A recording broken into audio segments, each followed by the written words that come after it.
so এই guys এই ভিডিঅ'টো অকল যিখিনি ল'ৰা ছোৱালী এপি আৰু ৰাইডাৰ মেছেঞ্জাৰৰ বাবে প্ৰেক্টিছ কৰি আছা বা যিসকল ল'ৰা কনিষ্টেবল এৰ কাৰণে প্ৰেক্টিছ কৰি আছা বা যুঁজি আছা তো সেইসকলৰ কাৰণে এই ভিডিঅ'টো কাৰণ আজি এটা লাইভ প্ৰুফ কৰি দেখাবলৈ গৈছোঁ গাড়ী এখনত বহুতে সুধি থাকে হয়তো এইটো কুৱেশ্যন তোমালোকক MBA বা তোমালোক যেতিয়া স্কিল টেষ্ট দিবলৈ যাবা 500 সুধি দিব পাৰে যে কুলেনৰ যিটো টেংকি থাকে তো তাতে মানে ডাইৰেক্ট পানী ভৰাব পাৰে নে বা ডাইৰেক্ট ৱাটাৰ ভৰাব পাৰে নে বুলি সুধিব পাৰে আৰু লগতে সকলোৱে গম পোৱা যায় ৰেডিয়েটৰত ডাইৰেক্ট পানী ভৰাব পাৰে কিন্তু কুলেনত ডাইৰেক্ট পানী ভৰাব পাৰে নে বুলি সুধিব পাৰে তো তোমালোক লাইভ দেখুৱাই আছোঁ কাৰণ আজিকালি প্ৰতিটো বস্তু মই লাইভ কৰি দেখুৱাব লাগে তেতিয়াহ'লে মানুহবিলাকৰ বিশ্বাস হয়তো সেইবাবে দেখুৱাই আছোঁ আৰু তোমালোক হয়তো সুধি দিব পাৰে ডাইৰেক্ট যে ৰেডিয়েটৰৰ বাহিৰে কুলেনৰ যিটো টেংকি থাকে তাত ডাইৰেক্ট পানী ভৰাব পাৰে নে বুলি ক'লে তো তোমালোকে এটাই উত্তৰ দিবা যে পাৰে বুলি ক'লে মানে হয় কেতিয়াবা মানে ইমাৰ্জেঞ্চি হ'লে বা সময় সাপেক্ষে পানী ভৰাব পাৰি আৰু কিহৰ কাৰণে ভৰাব পাৰি সেইটো কৈ আছোঁ তোমালোকক তো মই তোমালোক দেখুৱাইছোঁ লাইভ এইটো যিহেতু পানীৰ বাল্টিং ঠিক আছে তো ইয়াৰ পৰা পানী লৈছোঁ একমুখ আৰু এইটো যিহেতু হৈছে ৰেডিয়েটৰ টেংকি আৰু ৰেডিয়েটৰ টেংকিত পানী ভৰাম ঠিক আছে এইটো ৰেডিয়েটৰ টেংকিত পানী ফুল হৈ আছে মানে যিটো পানী ভৰাইছিলোঁ ইভিনিং টাইমত আৰু এতিয়া চাব তোমালোকে এইটো হৈছে মানে কুলনৰ টেংকি ঠিক আছে এইটো হৈছে কুলনৰ টেংকি আৰু এইটো মানে ডাইৰেক্ট পানী ভৰাই দিছোঁ চুপাৰ পৰা দেখিছেনে ডাইৰেক্ট পানী ভৰাই দিছোঁ আৰু অলৰেডি পানী আছে তো ইয়াতে মানে আমাৰ কুলেন চুলেন একো নাথাকে ডাইৰেক্ট পানী আৰু এইটো কুলেনৰ যিটো পাইপ হয় মানে ৱাটাৰটো ফিল্টাৰ হয় তো ইয়াত চাব পৰা সেইটো লগাই দিলোঁ আৰু এইটো হৈছে পূৰা ফুল হৈ গ'ল পানী তো এতিয়া লাইভ হৈ আছে মানে কাৰণ লাইভ হ'ব লাগে বস্তুবিলাক চব তো এতিয়া ধুনীয়াকৈ এইটো ঢাকনটো লগাই দিম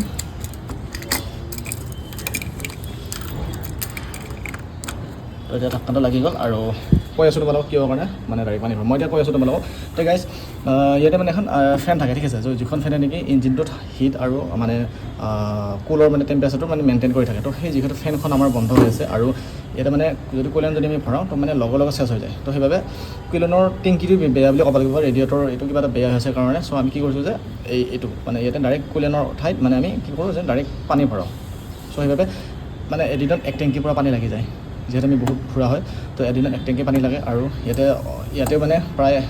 একমুখমান পানী লাগি যায় ঠিক আছে এনেকুৱা মই একমুখ পানী বা 2 লিটাৰ এনেকুৱা 1 লিটাৰ এনেকুৱা পানী ভৰাব লগা যায় কেতিয়াবা চ' এইটোতো পূৰা এক টেংকি পানী হয় লাগে মানে দিনটোৰ ভিতৰত তো সেইবাবে লাইভ কৰি দেখাইছোঁ মানে ইয়াতে ফেনখন বেয়া কাৰণে মানে ইয়াতে কুলেনৰ ঠাইত আমি টেংকিত পানী ভৰাওঁ চ' আৰু ধৰক যদি কেতিয়াবা তোমালোকক সুধি দিলে যে কুলেনৰ টেংকিত পানী ভৰাব পাৰে নে কুলেনৰ ঠাইত তো তোমালোকে ডাইৰেক্ট কৈ দিবা যে পাৰি আৰু মানে কিছুমান সময় সাপেক্ষে পাৰি যেতিয়া নেকি কেতিয়াবা যদি ইঞ্জিনটোৰ যদি ফেনখনৰ কাম নিদিয়ে বা কেতিয়াবা যদি কুলেন বক্সটো যদি মানে কুলেনৰ টেংকিটো যদি বেয়া হৈ থাকে বা কুলেন যদি এবাৰত যদি ভৰালে প্ৰায় যদি এবাৰত এদিনত যদি মানে এটা যদি টেংকি বা 2 লিটাৰ বা 1 লিটাৰ টেংকিটো যদি শেষ হৈ যায় তেতিয়া মানে কি হ'ব যে আমি পানী ভৰাব পাৰোঁ বুলি ক'লে তোমালোকৰ শুদ্ধৰ উত্তৰ হৈ যাব যদি কেতিয়াবা যদি ইমাৰ্জেঞ্চি সাপেক্ষে যদি কুলেনৰ টেংকি যদি মানে কুলেন টেংকিৰ যদি ফিল্টাৰটো কাম নকৰে বা কুলেনৰ যদি দিনত যদি এক টেংকি যদি কুলেন শেষ হয় তেতিয়া মানে পানী ভৰাব পাৰি বুলি ক'লে বা গাড়ীখনৰ ইঞ্জিনত কিবা এটা প্ৰব্লেম হৈ থাকিলে পানী ভৰাব পাৰি বুলি ক'লে তো তোমালোকৰ উত্তৰ শুদ্ধ হ'ব ঠিক আছে চ' গাইছ এইখিনি ইনষ্ট্ৰাকশ্যন ফ'ল' কৰা তেতিয়া তোমালোকৰ উত্তৰ শুদ্ধ হ'ব আৰু এইখিনিকে তোমালোক ভালদৰে পঢ়ি যাব আৰু এনেকুৱা ধৰণৰ কিবা টিপছ লাগে ধুনীয়াকৈ মোক কমেণ্ট কৰক বা ইনষ্টাগ্ৰামত যাওক সঞ্জীৱ অসমতে চাৰ্চ কৰক আৰু যদি কোনোবা হোৱাটছআপ গ্ৰুপত জইন হ'ব বিচাৰে ডিছক্ৰিপশ্যনত লিংক আছে জইন হ'ব পাৰে তাতে ডেইলি ৱেজ PDF চেঞ্জ কৰিছে মানে PDF দি থকা হয় অলৰেডি মই বহুত PDF দিলোঁ যোৱাবাৰ SLRCৰ প্ৰাইচৰ যিখিনি PDF আছিল সেইবিলাক দি দিছোঁ লাগিলে যিবিলাক নতুনকৈ কেণ্ডিডেট জইন হ'ব তো সিহঁতে আকৌ কমেণ্ট কৰি দিবা তো মই দি দিম ঠিক আছে তো এতিয়া আজিৰ ভিডিঅ'ত এইখিনি আছিল সৰু ইনফৰমেশ্যন যদি এপি আৰু ৰাইডাৰ মেচিনৰ পৰা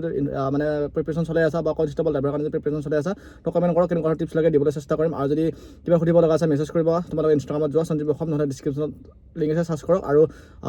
ডিছক্ৰিপশ্যনত গৈ তোমালোকে লিংকত ক্লিক কৰি পেজটো ফ'ল' কৰিবা আৰু লগতে মেছেজ কৰি কেনেকুৱা টিপছ লাগে মই ভিডিঅ' বনাই দিব চেষ্টা কৰিম ঠিক আছে গাইছ বাই বাই নেক্সট ভিডিঅ' আকৌ পুনৰ পৰা আহিম অন্য এটা ভিডিঅ' অন্য এটা টাইমত আজিলৈ বিদায়